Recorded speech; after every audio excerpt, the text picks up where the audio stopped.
टोका टाकी, टोका टाकी, आप बिल्कुल सही पढ़ रहे हैं। टोका टाकी।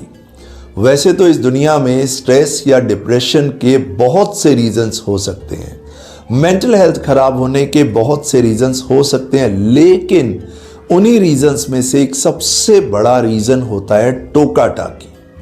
फॉर एग्जाम्पल, अगर कोई हस्बैंड दिन रात अपनी वाइफ को टोकते रहते हैं, जैसे तुमने काम अच्छा नहीं किया, तुम्हें काम करना नहीं आता, तुम्हें घर संभालना नहीं आता, गृहस्थी संभालनी नहीं आती, तुम्हें ये नहीं पता कि ज़िंदगी को कैसे चलाना है, तुम्हें वर्क लाइफ बैलेंस नहीं आता, बच्चों को संभालना नहीं आता। 24 घंटे अगर कोई हस्बैंड अपनी वाइफ को टोकते रहते हैं, दिन रात उनका ध्यान यही होता है कि कैसे मैं अपनी वाइफ को सुधारूं। ठीक उसी तरीके से अगर कोई वाइफ 24 घंटे अपने हस्बैंड को टोकती रहती है कि आपने ये ठीक नहीं किया, आपने वो ठीक नहीं किया, आपको तो तरीका ही सही नहीं है, आपको जीवन चलाना ही नहीं आता, आप में दिमाग ही नहीं है, आपको बच्चों को संभालना नहीं आता, परिवार को संभालना नहीं आता, अगर वाइफ भी इसी तरीके से टोकती टाकती रहती हैं, ये रीज़न बन जाता है सबसे बड़ा मेंटल हेल्थ खराब होने का। और आप देखेंगे शायद आपके साथ भी यही होता हो कि कोई व्यक्ति आपको लगातार बार बार टोकता हो, जिसकी वजह से आपकी मेंटल हेल्थ खराब हो रही है। आज के इस वीडियो में आपको बताऊंगा, मैंने ये सरल सा शब्द चुना है, टोका टाकी। मैं कई लोगों की काउंसलिंग कर चुका हूं और उस एक्सपीरियंस के आधार पे आपको बता रहा हूं। बहुत बहुत बड़ा रीज़न होता है टोका टाकी किसी व्यक्ति की मेंटल हेल्थ खराब होने का। कैसे, चलिए बताता हूं, और कैसे इससे बाहर निकलें ये भी बताऊंगा। मान लीजिए कि आप अपने हस्बैंड को टोकती रहती हैं कि आप कुछ भी सही नहीं करते, या किसी भी काम के लिए आप टोकती रहती हैं, लेकिन आप कई महीनों से टोक रही हैं, या कई दिनों से टोक रही हैं, या कई सालों से अपने हस्बैंड को टोकती रहती हैं। टोकने का मतलब ये हुआ, अगर सरल भाषा में समझें, आप ये मैसेज उन तक पहुंचाना चाहते हैं कि आपको सुधरने की ज़रूरत है। अगर आप किसी को टोक रहे हैं तो आप ये कहना चाहते हैं कि आप अपने अंदर सुधार लाइए, जिस तरीके से आप चल रहे हैं वो सही नहीं है। यानी आप चाहते हैं कि वो व्यक्ति आपके तरीके से चले, लेकिन वो व्यक्ति सुधरता ही नहीं है। हस्बैंड वाइफ को कहते हैं वो नहीं सुधरती, वाइफ हस्बैंड को कहते हैं वो नहीं सुधरते। कई बार हम अपने बच्चों को टोकने लगते हैं, हमारे टोकने से बच्चे नहीं सुधरते और हम लगातार सुबह शाम उनको टोकते रहते हैं। आप जानते हैं इसमें एक छुपी हुई चीज़ होती है जो हमारे साथ एक घटना हो जाती है। जब आप किसी व्यक्ति को लगातार बार बार टोकते हैं तो इसका मतलब आप उस व्यक्ति में एक सुधार देखना चाहते हैं, एक बदलाव देखना चाहते हैं। लेकिन आपको ये समझना होगा कि क्या वो व्यक्ति खुद को बदलने के लिए तैयार है? क्या वो व्यक्ति वो बदलाव अपने अंदर ला सकता है या लाना चाहता है जो आप उसके अंदर देखना चाहते हैं? अगर कोई व्यक्ति खुद बदलना ही नहीं चाहता, अगर कोई व्यक्ति खुद को बदला हुआ देखना ही नहीं चाहता, तो आप उसको जितना मर्जी टोकिए, उस पर कोई फर्क नहीं पड़ेगा। वो आपकी किसी भी सलाह को, किसी भी एडवाइस को नहीं मानेगा। लेकिन अगर आप लगातार उसको टोकते रहेंगे तो एक बदलाव आ जाएगा आपके अंदर।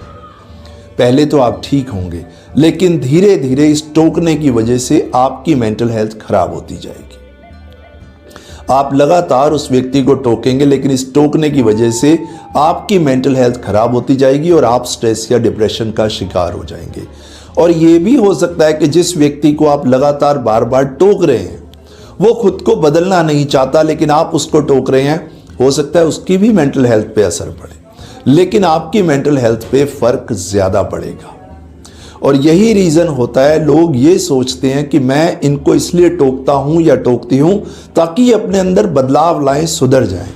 सुधार या बदलाव ऐसे नहीं होता जब तक सामने वाला खुद बदलना नहीं चाहे, आप उसको बदल नहीं सकते।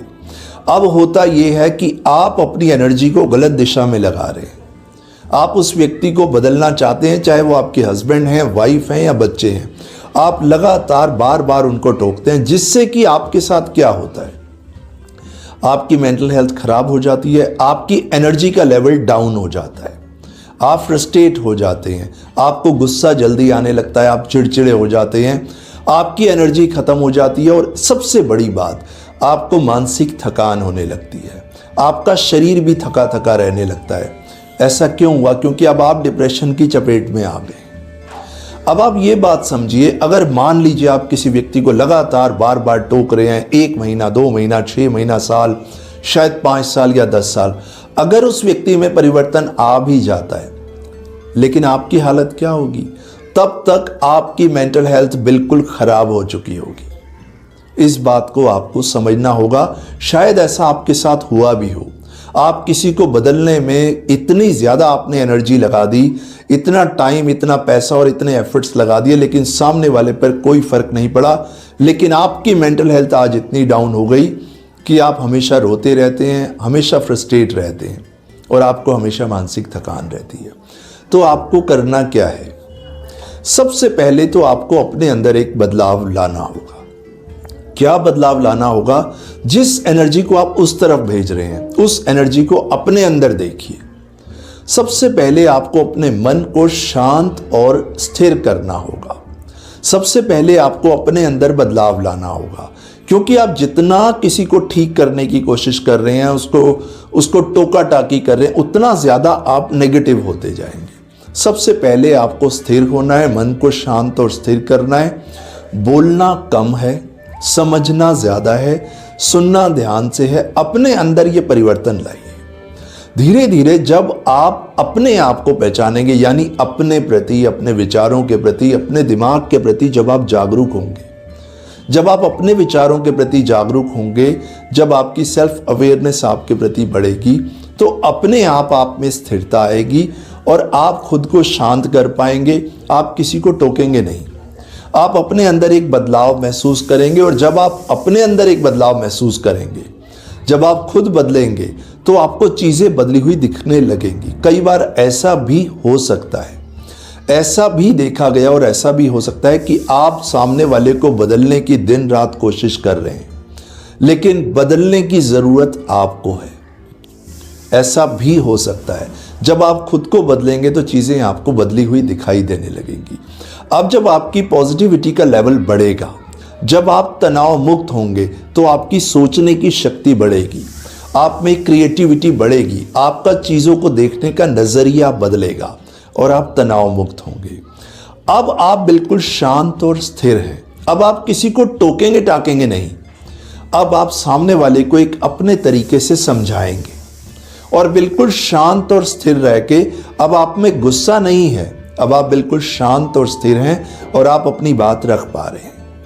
अगर आप इस तरीके से चलेंगे तो शायद सामने वाला आपकी बात को समझेगा, वो शांति और स्थिरता उसके अंदर भी आएगी। क्योंकि आपको एक बात समझनी होगी, जिस तरह की एनर्जी से आप किसी से बात करते हैं, जिस तरह की एनर्जी आप किसी को भेजते हैं, सामने वाला भी उसी एनर्जी से आपसे बात करता है। तो अगर आप अपने आप को बदलाव की स्थिति में लाएंगे, आप में पॉजिटिविटी होगी, आप ठहराव से बात करेंगे, शांति से बात करेंगे, तो शायद आप अगर किसी को बदलना चाहते हैं तो शायद आपको एक नया रास्ता मिले, शायद आपको एक नई दिशा मिले। और जब दिशा बदलेगी तो दशा अपने आप ही बदल जाएगी। तो आपने किसी को टोकने टाकने की बजाय अपने ऊपर ध्यान देना है कि क्या मैं सही दिशा में जा रहा हूँ या जा रही हूँ। अगर आप ही की मेंटल हेल्थ खराब हो गई, अगर आप ही स्ट्रेस या डिप्रेशन के शिकार हो गए, तो आप किसी को क्या बदलेंगे? क्योंकि आप तो वीक हो गए हैं। तो अगर आप अपने बच्चों को सुधारना चाहते हैं, हस्बैंड को चाहते हैं कि वो इम्प्रूव करें, या वाइफ हस्बैंड को चाहते हैं, या हस्बैंड वाइफ को चाहते हैं कि ये अपनी आदतों में बदलाव लाएं, सबसे पहले आप अपने अंदर बदलाव लाना शुरू कीजिए। क्योंकि हर बदलाव की शुरुआत हमारे अंदर से होती है।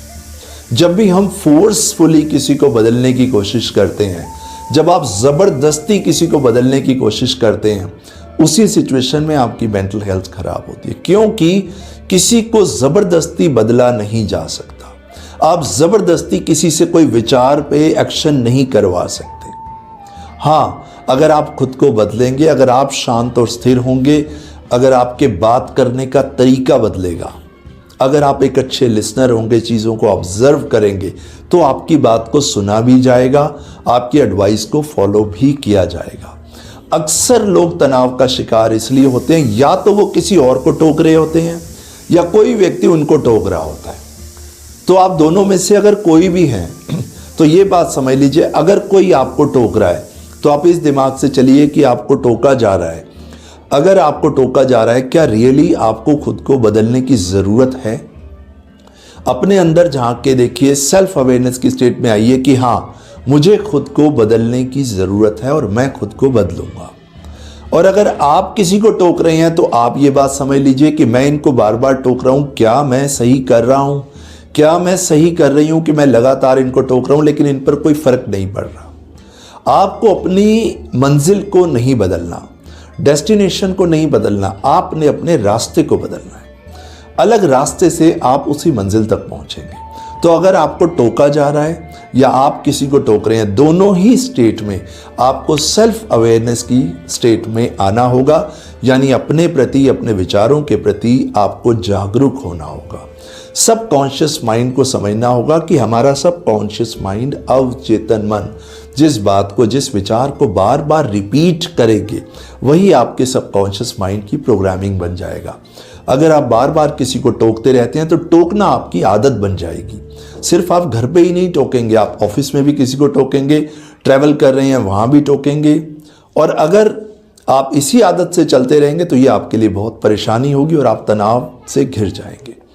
अगर आप किसी को टोक रहे हैं तो टोकना बंद कीजिए। अगर आपको कोई टोक रहा है तो आप उससे बात कीजिए। अगर खुद में परिवर्तन लाने की ज़रूरत है तो खुद को बदलिए। दोनों ही स्थिति में सेल्फ अवेयरनेस का होना बहुत ज़रूरी है। अपने सबकॉन्शियस माइंड तक एक पॉजिटिव मैसेज पहुंचाइए। माय डियर फ्रेंड्स, इसी टोका टाकी की वजह से बहुत से परिवार खराब हो जाते हैं। तो इस टोका टाकी से बाहर निकलिए, कंपैशन के साथ एक दूसरे को समझिए, चाहे वो हस्बैंड वाइफ हो, चाहे वो आपके बच्चे हों, चाहे वो आपके एम्प्लॉयज़ हों, चाहे वो कोई बाहर का व्यक्ति हो। टोका टाकी से बात नहीं बनेगी, सेल्फ अवेयरनेस से बात बनेगी। आज मैंने एक डिफरेंट टॉपिक उठाया। मेरा पर्पज़ यही है, हर परिवार में सुख शांति हो, हर परिवार आनंद से जिए, तनाव मुक्त जीवन जिए। और ये छोटी छोटी बातें अगर आप समझ जाते हैं तो आप अपने जीवन में बड़ा बदलाव ला सकते हैं। तो आज के वीडियो को यहीं समाप्त करते हैं। अगले वीडियो में आपसे मुलाकात होगी, तब तक के लिए नमस्कार।